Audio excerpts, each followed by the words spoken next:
আসন্ন দুর্গাপূজা উপলক্ষে এবারও ভারতে যাচ্ছে ইলিশ। এবার পরিমাণ 1200 মেট্রিক টন।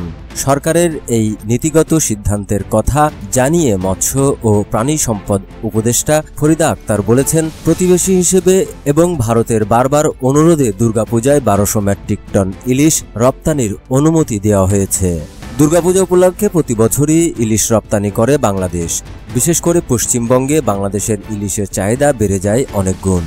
শনিবার বিকেলে ঠাকুরগাঁও সদর জেলা প্রশাসন ও মৎস্য অধিদপ্তরের যৌথ আয়োজনে অনুষ্ঠিত মতবিনিময় সভায় তিনি আরও বলেন, এবছর আগের তুলনায় কম এবং উচ্চ মূল্যে রপ্তানি করা হবে। ফরিদা আক্তার বলেন, আমরা বরাবরই বলেছি দেশের চাহিদাকে সর্বাগ্রে গুরুত্ব দেওয়া হবে। প্রতিবেশী হিসেবে ভারতের অনুরোধে কিছু ইলিশ পাঠাতে হচ্ছে, তবে এবারে চাহিদার তুলনায় অনেক কম এবং তুলনামূলক বেশি মূল্যে দেওয়া হচ্ছে।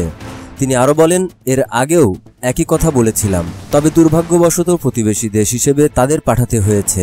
এবারে দামও বাড়িয়ে রাখা হয়েছে। পররাষ্ট্র ও বাণিজ্য মন্ত্রণালয় বলার পর এমন সিদ্ধান্ত বলেও জানান তিনি।